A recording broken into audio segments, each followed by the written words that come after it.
Vous avez emmené les petits personnages en plastique à notre effigie. Ils sont adorables. Et c'est drôle parce qu'ils vous ressemblent un peu en plus, on dirait. Bah complètement, c'est tout à fait nous. En tout cas, moi, c'est parfaitement ressemblant. Une personne malin et une personne en surpoids. Voilà, C'est exactement. vrai que ça match directement. Bon, juste une question pour lancer le bal. Ça s'est passé comment, ces séances de doublage? Bah, très bien, pour le coup on s'est pas du tout vu parce que chacun double de son côté, mais c'était super agréable et très intéressant, ça demande beaucoup d'énergie, beaucoup de technique, et je sais pas, toi t'en as pensé quoi? Moi, je le disais hier, mais j'ai beaucoup transpiré, ce qui n'est pas désagréable, parce que c'est vrai que quand on est tout seul en studio, dans une espèce de micro-cahute, et moi j'étais beaucoup, en fait, comme le personnage de Maria, en fait, il y a ce truc d'énergie qu'il fallait absolument amener, et ça demande un investissement, je crois, même quasi au-dessus de ce qu'on peut faire sur des films plus classiques, enfin, en tout cas en live action. Il y a un truc là où il faut vraiment surinvestir, quoi. Et moi je trouvais ça je trouvais ça plus compliqué que ce que j'imaginais. Et vous vous inspirez beaucoup des voix originales ou pas du tout?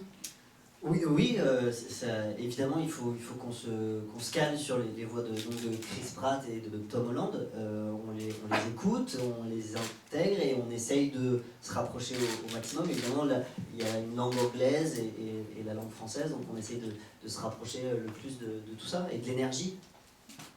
C'est clair. Alors vous avez vos questions? Oui, voilà, juste ici. Bonjour, merci d'être venu. J'ai beaucoup aimé le film. Je suis très admirative des doublages de Disney en général, mais le vôtre était très très bon. Ah, super. Vraiment pour les deux. J'ai une question pour Pio Marmaille parce que je connais beaucoup moins Thomas Oliveres, Roger Carrère et tout. Allez-y. J'ai vu beaucoup de vos films et souvent vous faites des personnages qui sont un peu en retrait, qui sont un peu dans la discrétion, dans la C'est pas vraiment retenue. qui choisit, malheureusement. Non, je plaisante, allez-y. Oui, et bah du coup, est-ce que ça vous a libéré de faire Barlet ou ça vous a permis d'explorer quelque chose de nouveau? Moi, je suis toujours curieux en fait de découvrir le plus de sensations en fait. Pour moi, faire un doublage comme ça, c'est au-delà même de faire un film. C'est vraiment une nouvelle méthode de travail et d'investissement par rapport à un film en live. Et c'est vrai que ouais, il y avait un truc de libération effectivement, d'excès enfin un truc d'excès que je m'autorise peut-être moins dans les films. Que là, là, il y a la possibilité vraiment d'explorer des trucs d'hystérie, de cris, de dingue, de jeux, de machin, d'exploration. Enfin, il y avait un truc assez que j'avais fait. Alors, est-ce qu'il faut que je fasse que des personnages comme Barlet? Je ne sais pas, à l'avenir. Mais si je peux faire un peu un mix des deux, c'est-à-dire, qu'est-ce que vous en pensez, vous? Oui, en tout cas. Ça vous angoisse, ma question. Et vous alors, Thomas, vous en pensez quoi de cette histoire? Ah non, moi la question est pour toi. Mais est-ce que vous avez beaucoup d'informations avant de signer, avant de dire oui? Est-ce que vous connaissez le scénario? Est-ce que... Non, du tout. Même pendant le doublage, on double au fur et à mesure. On ne sait pas du tout l'histoire, mais on m'a vraiment dit tu verras, tu vas voir ce qui va se passer. On ne veut pas te dire, on ne veut pas te spoiler, on veut que tu découvres sur le moment. Et forcément, je me suis fait choper sur des scènes. J'ai 2 grands frères, donc ce film m'a profondément touché aussi. Et voilà, j'ai été bouleversé par plein de choses et j'ai adoré ce film. Et je suis très fier d'avoir eu la chance de pouvoir travailler avec Pio et avec Disney et Pixar, et on les en remercie encore aujourd'hui. Et puis pareil pour vous, vous ne connaissez pas grand-chose en fait avant de signer ou, En fait, il y avait déjà la bande-annonce américaine. Donc quand j'ai vu le petit personnage bleu en camionnette avec une petite veste en cuir, je me suis dit, enfin, je me suis dit, ça ne peut qu'être moi. Instantanément, je me suis dit, lui, ça doit être lui que je vais jouer. Et moi, j'étais excité. Enfin, je sais pas, c'est comme n'importe qui la vie normale. On t'appelle, on dit, putain, est-ce que tu veux faire un Pixar? Enfin, j'étais hystérique, évidemment, avec le flegme que j'essaie de garder. Moi, j'étais hystérique, enfin, c'est normal, comme c'est des films qui m'ont quand même marqué. Enfin, à chaque fois, les propositions, elles sont quand même singulières. C'est quand même des objets, des œuvres qui sont vraiment assez dingues, quoi. Enfin, en tout cas, assez riches. Et pour moi, ça me rend curieux, ça me rend très curieux. Vous avez d'autres questions? Voilà, qui a le microphone? Oui, j'ai 2 questions pour les deux. Est-ce que c'est pour vous un autre travail que celui du comédien habituel? Et du coup, on se prépare différemment. Et est-ce que vous aviez la bande passante, ça y est, avec le... Ouais. Est-ce que ça vous a aidé? Alors, est-ce que vous savez ce que c'est la bande passante, les autres personnes? En fait, c'est une bande rythmo, c'est-à-dire qu'en fait, il y a l'image, et en fait, il y a un point laser qui annonce quand on va parler, et le texte est écrit à la main, et défilé. En fait, il faut le dire en direct. Ça, c'est une bande passante. Parenthèse enfermée. Très bonne Merci question. pour J'ai ça. tout- Parenthèse technique. Voilà. Alors, ça se rapproche finalement, il n'y a pas de différence avec le travail d'acteur, c'est exactement la même chose. Ça demande énormément d'énergie, énormément de technique. Je pense pas que c'était si technique que ça. On a eu la chance de travailler avec Hervé Ray, qu'on embrasse et qui nous a fait très bien travailler. La bande passante, oui, forcément, on est obligé de la voir puisqu'on ne connaît pas le texte, on découvre vraiment. On écoute une fois la version anglaise, en langue anglais avec Chris Pratt et Tom Holland, et tout de suite on attaque, et donc on n'a pas le texte à la main, on n'apprend pas le texte, on le fait vraiment sur le moment. Donc voilà, ça demande beaucoup d'énergie et de concentration. Et aucune scène. Ils n'ont pas de bande passante. Alors, Ah oui.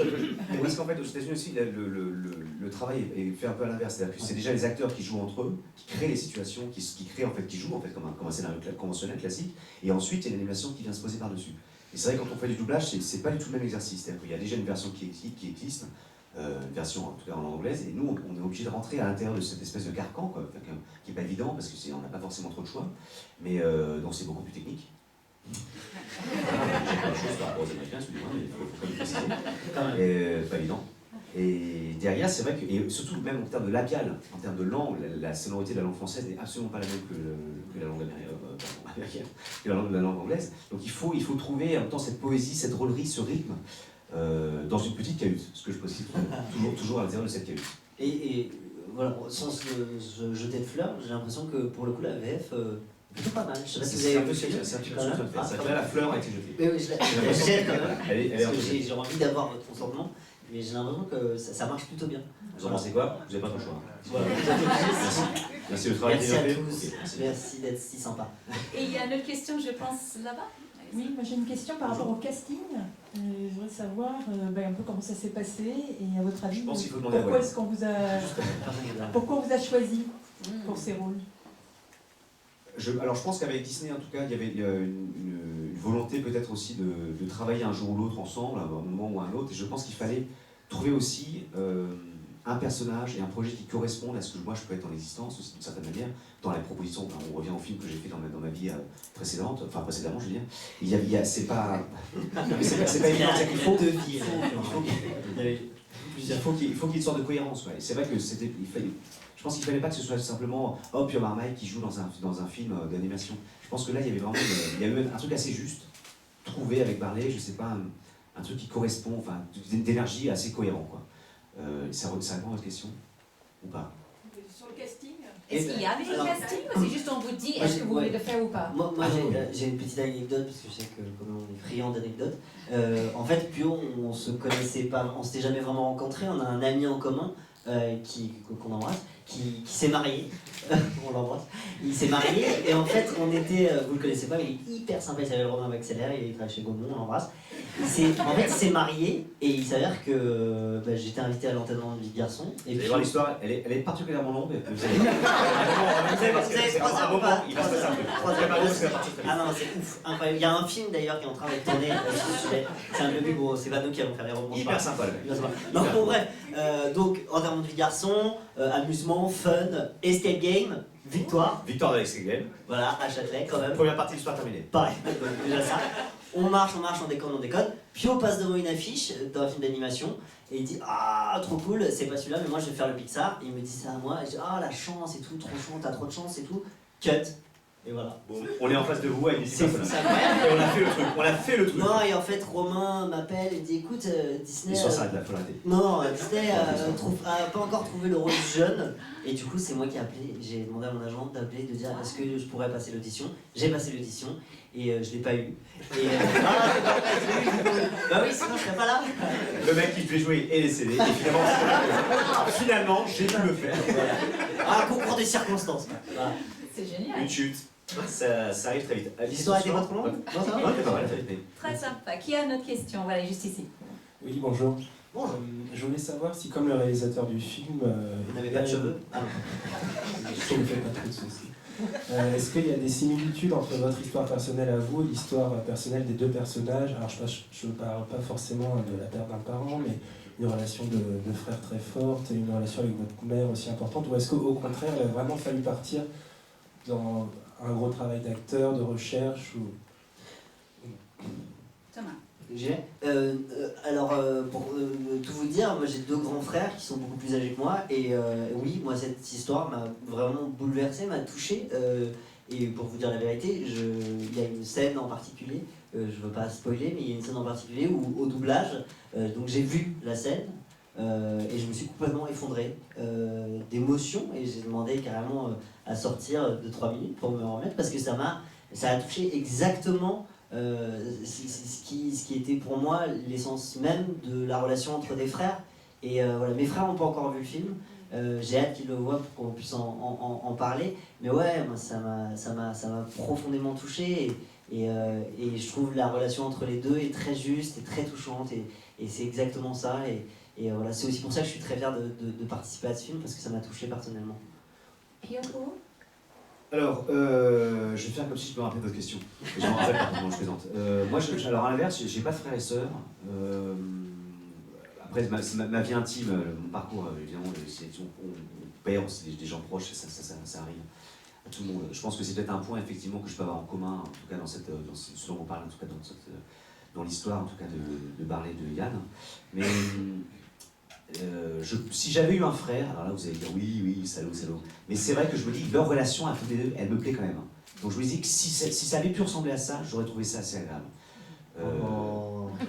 Voilà, le salaud, il est corporate, mais bon, c'est vrai que je trouve ça assez bien vu. Je trouve ça quand même assez bien vu.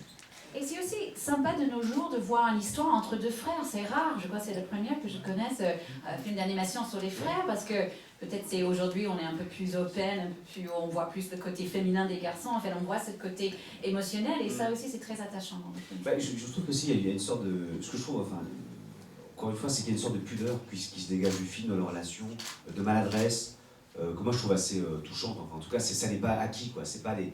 Il y a un truc de travail qu'ils font l'un avec l'autre, un truc de cohérence, de fraternité que je trouve assez comme vous dites, c'est assez singulier, ça n'existe pas forcément partout. Mais moi ça me touche, quoi. C'est un peu, je trouve ça assez ludique. Voilà. Sans oublier les personnages féminins qui sont très présents dans le film, le personnage de la mère qui est très importante et qui amène beaucoup, qui amène beaucoup de tendresse et voilà, qui est vraiment le lien entre les 2 frères, et c'est ça qui apporte la puissance à ce film-là. D'autres questions? Qui a le micro? Ce sera la dernière. Okay, la dernière question, juste là-bas. Bonjour. Bonjour. Est-ce que vous avez une question? À part celui-là, c'est lequel votre Pixar préféré? Ou la voix que vous auriez peut-être voulu faire aussi? Oui, aussi, tout à fait. Alors, sans être évidemment tout le temps à dire Pixar c'est génial, mais si c'est vrai, c'est le cas, il n'y en aurait pas qu'un. Moi j'ai le souvenir de Là-haut, évidemment, de Wall-E, que j'ai adoré, Coco, évidemment, vice versa. Enfin, il y en a. Franchement, je veux pas être corporate, mais Pixar c'est quand même un des studios les plus importants et intéressants d'aujourd'hui. Donc, il faut en choisir un, c'est ça? Ouais. Un seul, c'est. Moi je dirais peut-être Là-haut, alors un des ballons, tu vois, je pense que c'est un truc que j'aurais peut-être pu faire. Pas évident, forcément dans le souffle, mais quand même un peu de boulot. J'aurais pu faire ça. Un travail pour le coup assez collectif. Et Thomas, s'il fallait choisir un personnage alors dans cette S'il fallait choisir un personnage, peut-être Wall-E, parce qu'il a rien à dire. Merci beaucoup tous les deux. Merci à vous. Merci à vous.